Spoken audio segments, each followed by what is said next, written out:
नमस्कार, मैं हूं पद्मजा जोशी। आप देख रहे हैं आज की अड़ी। बहराइच हिंसा के चौथे दिन अब तक की सबसे बड़ी कार्रवाई हुई है। थोड़ी देर पहले ही पुलिस ने 2 आरोपियों का एनकाउंटर किया। एक आरोपी तालिब और दूसरा आरोपी सरफराज। इन दोनों के ही पैर में गोली लगी है। पुलिस के मुताबिक नानपाड़ा क्षेत्र में रामगोपाल मिश्रा की हत्या में इस्तेमाल हथियार की बरामदगी के लिए पुलिस टीम दोनों ही आरोपियों को लेकर गई थी, लेकिन वहां रखी लोडेड गन से आरोपियों ने पुलिस पर फायरिंग कर दी और नेपाल की सीमा की ओर भागने की उन्होंने कोशिश की। जवाबी फायरिंग में पुलिस ने दोनों को ही पैर में गोली मारी है। डॉक्टर ने फिलहाल उन्हें खतरे से बाहर बताया है। फिलहाल दोनों की हालत स्थिर बताई जा रही है। इन 2 आरोपियों समेत कुल 5 आरोपियों को अब तक उत्तर प्रदेश पुलिस ने इस मामले में गिरफ्तार किया है और इन सब पर एनएसए यानी कि रासुका लगाने की बात कही है। 2 व्यक्ति आए थे हमारे यहाँ, जो 2 लोग,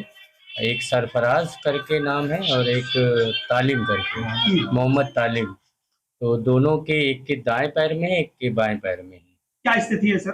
स्थिति दोनों की सही है और थोड़ा जो गोली है, गोली अभी भी अंदर ही है क्योंकि एग्जिट पॉइंट उसमें नहीं दिखा है। बाकी हमने डिस्ट्रिक्ट हॉस्पिटल बहराइच के लिए रेफर कर दिया है, वहाँ एक्सरे और फर्दर मैनेजमेंट के लिए। स्थिति दोनों की नॉर्मल है। कब लेके आए थे यहाँ पे? 2:35 के करीब। इनकी निशानदेही पे जब पुलिस की टीम नानपाड़ा क्षेत्र में मर्डर वेपन की रिकवरी के लिए गई तो वहां पे इन्होंने मर्डर वेपन को लोडेड हालत में रखा हुआ था, जिसको लेकर पुलिस पर फायर किया गया। पुलिस ने अपनी आत्मरक्षा में जवाबी फायरिंग की, जिसमें इन दोनों को गोली लगी है। ये घायल हुए हैं, इनको उपचार के लिए पहुंचा दिया गया है और जो अन्य 3 अभियुक्त हैं उनको भी हमने हिरासत में ले लिया गया है। आज 5 को औपचारिक रूप से गिरफ्तार किया गया है। सभी के खिलाफ ठोस कार्रवाई की जाएगी। रासुका की कार्रवाई भी जल्द इनके विरुद्ध अमल में लाई जाएगी और अन्य जो अभियुक्त हैं उनकी तलाश भी जारी है। हमारी टीम्स ग्राउंड पे लगी हुई है। और इस वक्त आप ताजा तस्वीरें देख रहे हैं उसी घटना स्थल की जहां पर एनकाउंटर कुछ ही वक्त पहले उत्तर प्रदेश पुलिस ने 2 आरोपियों का किया था। तस्वीरों में आप आरोपी सरफराज और फहीम को भी देख पा रहे हैं। दोनों के पैर में गोली लगी है। फिलहाल इस पर जबरदस्त राजनीति भी चल रही है। समाजवादी पार्टी और कांग्रेस दोनों ने ही सवाल उठाया है एनकाउंटर के ऊपर। यह सवाल पूछा जा रहा है कि क्या एनकाउंटर और हाफ एनकाउंटर करके सरकार अपनी नाकामी छुपाने की कोशिश कर रही है। इमरान मसूद ने यह भी पूछा कि किसी भी आतंकी, किसी भी दंगाई का धर्म क्यों देखा जाता है, क्यों उसे राजनीति के लिए एक धार्मिक रंग देने की कोशिश की जा रही है। योगी कैबिनेट में मंत्री ओपी राजभर ने भी साफ किया कि यह अपराध का नतीजा है। जो अपराध करेगा उसे मिट्टी में मिला दिया जाएगा। इनकाउंटर, हाफ इनकाउंटर ये डराने के लिए हैं। आप मुझसे ना नाम बताते ना कुछ बताते, तब भी मैं कह सकता था कि इनकाउंटर किसका किया इन्होंने। इनकाउंटर करना और नफरत को बढ़ावा देना, ये सरकार को नया तरीका मिल गया है काम करने का। ये अपनी सब नाकामी छिपा रहे हैं। याद कीजिए, उससे पहले दुनिया में कहीं ऐसा होता हो कि जब पहले इनकाउंटर पे सवाल उठाओ मंगेश पर, तो सरकार कहती है क्योंकि हमें बैलेंस करना है तो उसमें क्षत्रिय को भी मार दिया। तो ये कहाँ का लॉ एंड ऑर्डर है?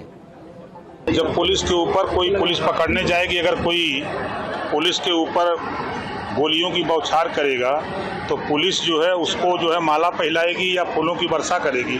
पुलिस हमेशा उनको गिरफ्तार करने का, अपराधी प्रवृत्ति के लोगों को गिरफ्तार करने जाती है। अगर वो हरकत करते हैं तो पुलिस की तरफ से फायरिंग होती है। वो चाहे मरे, जिंदा या मुर्दा, उनको पकड़ना है। अपराध अगर करना है तो अंदर जमीन के अंदर रहना पड़ेगा या ऊपर जाना पड़ेगा। होना चाहिए। जिन्होंने दंगाइयों ने भीड़ ने सारी दुकानें जला करके खाक कर दी जी। दंगाई तो दंगाई है। दंगाई को आप किसी धर्म के साथ क्यों जोड़ते हो? जिन्होंने दुकानें जला करके खाक कर दी, पूरी मार्केट जला दी और घरों में घुस करके औरतों के साथ बदतमीजी की, उनका भी इलाज करना चाहिए। पहले से फर्जी इनकाउंटर करा रही है, चाहे वो मंगेश यादव का हो, अजीत प्रताप सिंह का हो, चाहे ये बहराइच, ये केवल और केवल अपने फेलिवर को, अपनी कमियों को छिपाने के लिए किया। इसमें जो पीएम रिपोर्ट आई है रामगोपाल की, उसमें जो है उसके साथ में दर्द भी ऐसी देखिए, जो भी मैं कहता हूँ, क्या कैसे उखड़े, पूरी सरकार फेल है। सरकार ने कोई इंतजाम नहीं किया और सरकार केवल और केवल दंगा कराना और फर्जी इनकाउंटर करा। लेकिन बहराइच में मृतक रामगोपाल मिश्रा का अब एक वीडियो सामने आया है। आपको याद होगा कि पहले दिन एक वीडियो दिखा था जिसमें रामगोपाल छत पर चढ़ करके वहां से हरा झंडा हटा करके एक भगवा ध्वज फहरा रहा है। लेकिन अब इस ताजे वीडियो में साफ दिखाई दे रहा है कि कैसे जब वो 4-5 कदम ही आगे बढ़ा, अचानक कोई बैक टू बैक गोलियां चलाता है। कम से कम 3 गोलियों की आवाज सुनाई देती है और तीसरी गोली चलने के बाद छत पे खड़ा हुआ रामगोपाल मिश्रा वहीं पर ढेर हो जाता है और तभी वीडियो रिकॉर्ड कर रहा शख्स चिल्लाता है कि देखो वो मर गया। ये है वो वीडियो जो कई दिनों तक सामने नहीं आया था। इंटरनेट सेवाएं भी उस इलाके में बंद कर दी गई थी, पर इस वीडियो में पहली बार साफ होता है कि किस तरीके से रामगोपाल मिश्रा को उस वक्त गोली लगी जब वो अब्दुल फहीम की छत पर खड़ा था।